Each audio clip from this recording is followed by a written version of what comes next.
Olá, pessoal, bem-vindos a mais um bate-papo tributário, comigo aqui, com o professor Pedro Anan. Nesse vídeo, seguindo a nossa linha de vídeo sobre o processo administrativo federal e sobre o julgamento do CARF, esse vídeo vai ser dedicado especificamente à Câmara Superior, né? Como é que funciona o julgamento na Câmara Superior, qual a sua estrutura, qual a composição e também como é que é o próprio julgamento, como é que se dá o julgamento nesse órgão, né? O professor Pedro Anan, que tem essa vivência no CARF como jogador e também como advogado, inclusive, como mencionado no último vídeo, já atuou, né, em alguns julgamentos da Câmara Superior, na segunda turma.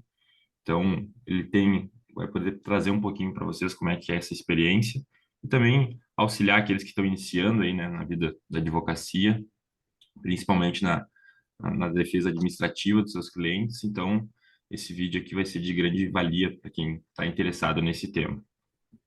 Senhor Pedro, mais uma vez, obrigado pela parceria, pela presença aqui, né, nesse feriado, Sexta-feira Santa. Então, pessoal, não se esqueçam aí de, quem não se inscreveu ainda no canal, se inscrever no canal, isso é muito importante. Dar um joinha nos vídeos e também, enfim, compartilhar os vídeos aí nas redes sociais, né? Eventuais dúvidas também vocês podem colocar nos comentários. E agradecemos aqueles que nos prestigiam e que estão sempre nos acompanhando também. Professor, com a Bri- palavra, então. Obrigado, Jorge. Obrigado aí você também, né, tá disponível aí nesse feriado para a gente poder fazer, né, a gravação desse vídeo do bate-papo tributário, né, que mostra o nosso comprometimento, né, com o pessoal para manter, né, a nossa meta, né, de vídeos aí para poder estar disponível esse conhecimento. Então, no vídeo passado, né, a gente falou sobre a questão do recurso especial, né, que é o recurso que você pode interpor após a decisão da turma de julgamento, né. Então, se você tiver provimento parcial ou não tiver provimento no seu recurso, você pode ter um recurso especial. Prazo é de 15 dias, e qual que é a importância que a gente deixou bem claro na, no bate-papo passado? É a questão de você ter o paradigma, de ter uma decisão divergente para você poder fazer que o seu recurso seja admitido e ele possa ser julgado, ser apreciado pela Câmara Superior de Recursos Fiscais. Então, ele não é uma terceira instância de julgamento, você não vai discutir prova novamente, não vai discutir fato, ele é para a questão de jurisprudencial, né? Então, vamos lá, você teve o prazo de 15 dias, conseguiu achar o paradigma, elaborou seu recurso especial, protocolou, e agora você tem que aguardar, né, assim como tem no julgamento na turma ordinária, que esse processo seja distribuído e seja sorteado o relator. Então, lembrando na estrutura do CARF, a Câmara Superior de Cursos Fiscais, nós temos três, né, câmaras superiores, da primeira sessão, da segunda sessão e da terceira sessão, que seria a primeira turma, a segunda turma, a terceira turma, cada um com uma competência para fazer o julgamento, né? Então, né, se é imposto de renda a primeira, se é imposto de pessoa física na segunda, e se for PiscoFins, terceira, por exemplo. Então, como é que é a composição da Câmara Superior de Recursos Fiscais? São 10 julgadores, na qual vai participar presidente do CARF e vice-presidente do CARF, né? O presidente do CARF e vice-presidente do CARF não participa de julgamento de turma ordinária, e também vai ter participação dos presidentes e vice-presidentes de cada turma de julgamento, né? Então, ao total, são 10 pessoas que fazem a composição da Câmara Superior, tá? Então, são 5 representantes da Fazenda e 5 representantes do contribuinte. Então, o presidente é nomeado pela Fazenda e vice-presidente é nomeado pelos contribuintes, né? Para ter aquela questão da paridade, para ter aquela questão do equilíbrio, né? Então, essa é a composição da Câmara Superior de Recursos Fiscais. Então, esse processo vai ser distribuído para o relator, você tem que aguardar o relator colocar isso em pauta, né?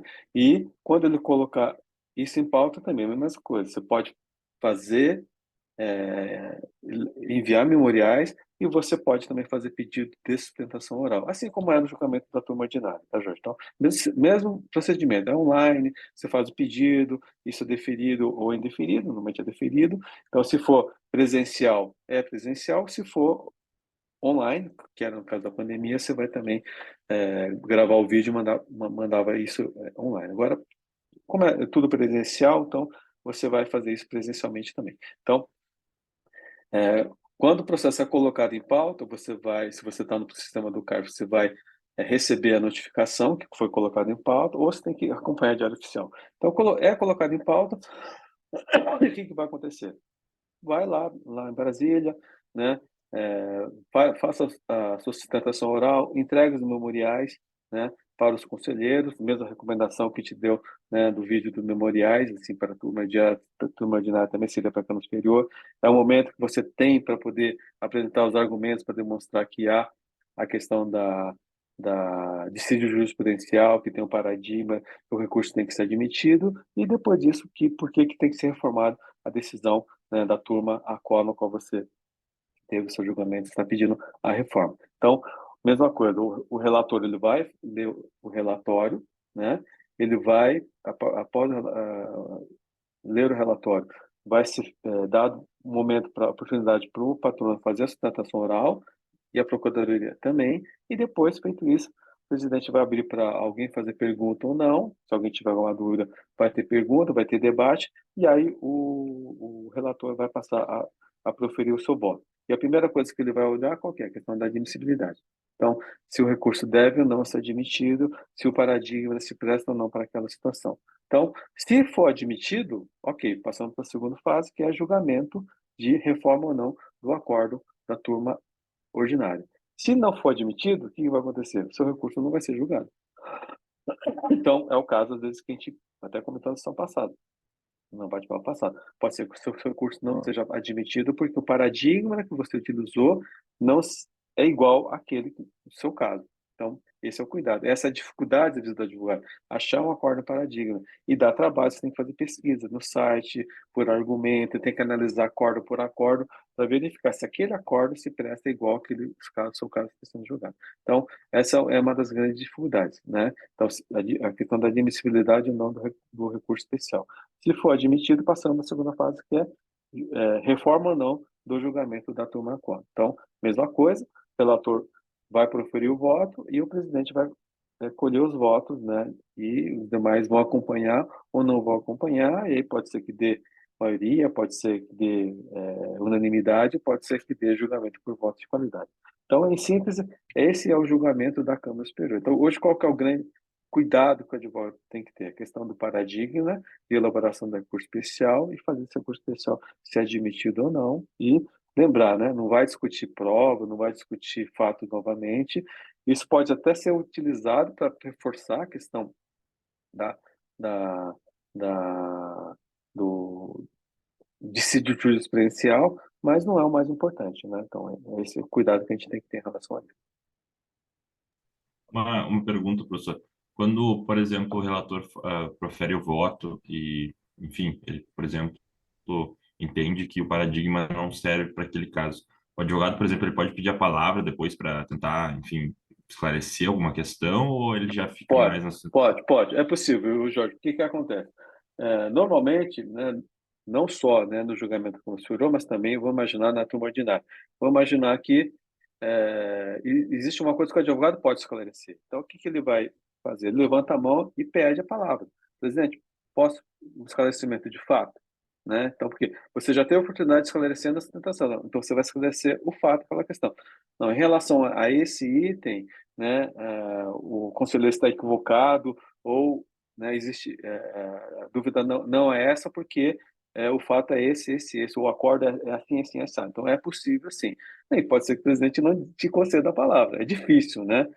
Então acontece em casos extremos, como realmente não tem o que contra-argumentar, né? Ou seja, não tem o que discutir, né? Então o presidente pode até negar, né?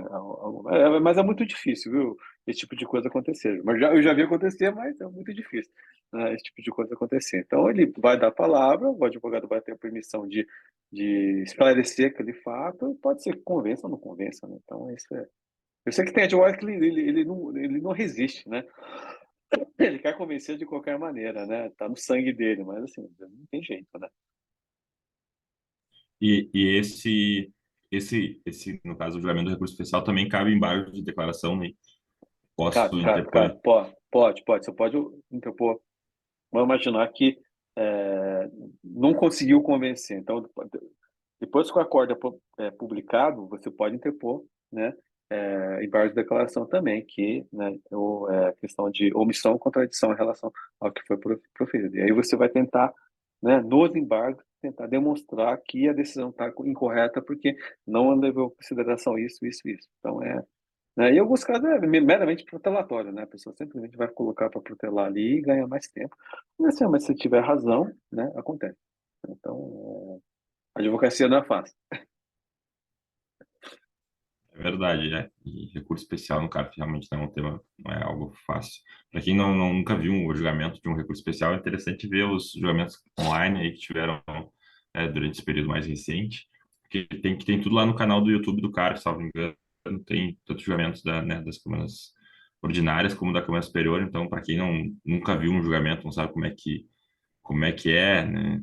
Como é que é feito essa sistemática de julgamento de um recurso especial, é interessante colocar lá no canal do CARF e procurar os julgamentos de câmaras superiores para ver como é que é a sistemática. Daí vai ver lá, por exemplo, o relator vai fazer, né? Vai fazer o relatório, vai entrar no exame de admissibilidade. Então, é aí que vocês vão ver como é que funciona para verificar ou não se o paradigma, né, ele está de acordo com o caso. E aí que vocês vão ver o que a gente já mencionou aqui, que são os mínimos detalhes que definem se esse paradigma vai ser aceito ou não. Então, para quem nunca não tem noção de como é que é, eu acho que é imprescindível, pelo menos, tentar ver, ou presencial também, para quem Sim, puder ir em sim. Brasília, né? Ver como é que funciona o julgamento, porque aí dá para ter uma noção de como é, que é bem diferente do judiciário aí nesse ponto também. É porque o que acontece, né, Jorge? Que eu já vi, né? Por exemplo, às vezes o advogado que não tem experiência, ele acha que o curso especial é mais uma instância.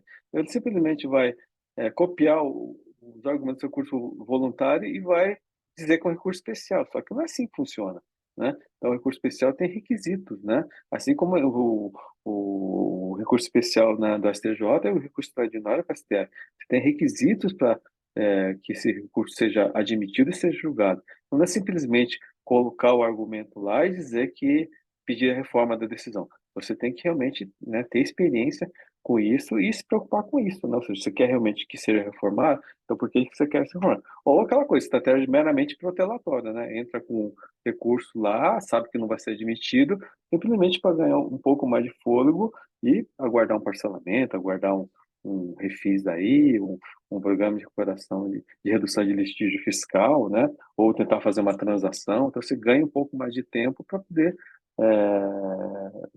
até que esse caso seja julgado. Mas, assim, se realmente se você for seguir a técnica jurídica mesmo, tem que ter essa questão do paradigma para poder fazer que o recurso seja admitido.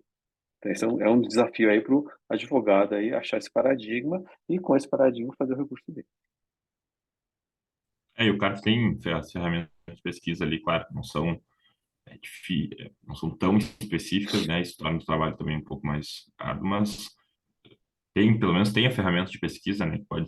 Pode fazer os filtros ali para procurar os casos. Então, até a ferramenta de pesquisa do CARF antes não era tão boa, mas agora tem uma nova ferramenta, nova, né? Que já está aí há um Sim, tempo, sim. que é uma nova ferramenta.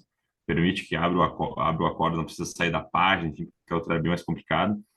Então, de alguma forma, isso facilitou até, né, a procura de acordos no CARF e de jurisprudência. Então, bem, para quem não conhece, entrem lá no site do CARF, que vai ter a ferramenta, tem a pesquisa no próprio site, tem a ferramenta de pesquisa que é em outro site. Então, tem que É que conhecer tem bem esses sistemas, né? isso, que tem o banco, todo o banco de dados, né, dos acordos, É, importante isso aí, exatamente. né? Então é aquela coisa, depois que a pessoa pega o jeito, fica mais fácil. Mas até você pegar o jeito, até você pegar a prática, né, realmente demora um pouquinho, mas depois você pega o jeito fica mais fácil, né? Tanto é que tem É, é, escritórios maiores que tem assim, tem uma pessoa que é especializada só em recurso especial, tem a pessoa especializada só em recurso voluntário. Por quê? Você não pode misturar as coisas, porque cada um tem a sua competência, né? E geralmente você tem que ter uma pessoa que vai fazer a pesquisa dos acórdãos, né, Jorge? Então, com base nisso aí, tem um banco de dados e você já tem, né, facilidade para fazer o recurso especial. e tem até tô até abrindo aqui, mas tem um guia, né, de pesquisa de acordos também que eles dão ali em 5 páginas, né? Quem quiser uma coisa mais precisa, aquele, aquele manual ali ensina basicamente como é que tem que fazer a pesquisa ali para achar né, que vocês precisam. Então, tem que conhecer essas ferramentas, né? Eventualmente pesquisar, também verificar em outras páginas algumas dicas sobre pesquisa de jurisprudência, porque realmente tem que ser uma coisa bem especializada, assim, não é qualquer pessoa que pode, né? procurar um paradigma como se procura jurisprudência no Poder Judiciário, né? Procurei Sim, no sim, sim. tribunal tal. Não, é uma coisa bem mais, vamos dizer assim, tem que ser bem mais precisa, bem mais exigente quanto à pesquisa. Então, por isso que existem pessoas especializadas nos escritórios só para isso, né? Sim, sim, sim, sim, sim. Essa é a importância. Então, acho Mas às que vezes é interessante e importante deixar claro, né, Jorge? Por exemplo, a dinâmica de um julgamento de turma ordinária é diferente da dinâmica do julgamento de uma Câmara Superior. Então, você tem que estar preparado para isso também, né? Então, né, na turma ordinária, você vai discutir o processo, os fatos, as provas, né, os argumentos, né, as nulidades. Já na Câmara Superior, você tem que se preocupar na questão do paradigma, na questão da divergência jurisprudencial, na questão da admissibilidade. Então, é diferente a sua preocupação quando você vai para a Câmara Superior, né? Então, acho que isso que o advogado tem que ficar atento em relação a isso. E assim, a escola não ensina isso, você não vai aprender, né, isso. Tá, hoje, alguns cursos que estão sendo lançados, no qual, né, se pretende ensinar isso para os alunos, né, que vão fazer o curso. E a gente está tomando essa iniciativa de fazer esse bate-papo aqui para poder esclarecer e trazer isso de uma maneira mais mastigada para quem nunca divulgou, né? Então fica muito mais fácil, a partir do momento que a pessoa assistir esse vídeo. Então, muita coisa que a gente está falando aqui, né, Jorge, vai ficar com uma semente para a pessoa quando for advogar, quando tiver o caso em concreto, poder ter a facilidade para poder advogar e errar menos, né? Acho que isso é a nossa missão aqui. exatamente. E não é todo mundo que, por exemplo, não é todo mundo que tem experiência no CARF, né, que vai passar assim, né, essas informações para vocês. Então, a professora Pedro Anan, que teve essa vivência aí como jogador e como advogado, né, que não é todo mundo que tem também, né, tá aqui passando todas essas informações para quem está nos assistindo agora. Então, é algo realmente de grande valia para quem quer se especializar, né, quer trabalhar com processo administrativo, porque é algo que não vai ter um livro que vai ensinar isso para vocês, não tem um Sim, livro sobre advocacia tributária no CARF, alguma coisa assim. Então, até agora tem alguns cursos, mas assim, o ideal é sempre estar acompanhando, tentar acompanhar aqui nossos vídeos, também acompanhar os julgamentos do CARF online, né, assistir julgamentos. Às vezes, agora também tem aquele PodCARF, né, que é o podcast dos conselheiros do CARF, também, que falam sobre como funciona o órgão e tudo mais.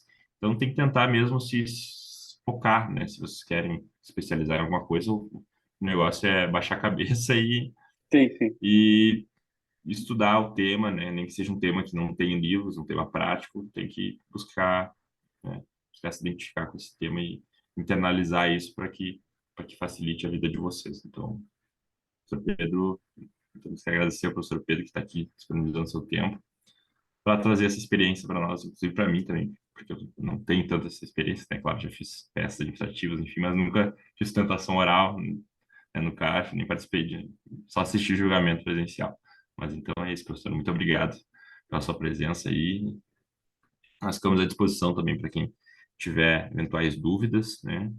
Também no Instagram, podem nos chamar no direct. Geralmente me chamam mais para pedir dica de leitura, mas eu também como é, engano, né, nas dicas mais práticas.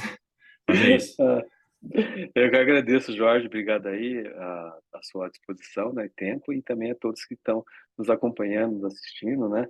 E o objetivo nosso é esse, é realmente transmitir o conhecimento e facilitar o conhecimento prático para todos, e colocá-lo de maneira disponível e o mais importante, de maneira gratuita, né, Jorge? Então, a gente não está vendendo curso, não está vendendo consultoria, está simplesmente colocando o nosso tempo, e, no meu caso, meu conhecimento à disposição de vocês aí para poder ajudar e facilitar a vida de vocês profissional. Essa é a grande missão da minha vida. Obrigado a todos aí, obrigado, Jorge, por você participar desse projeto. Então, até a próxima. Então tá, até a próxima.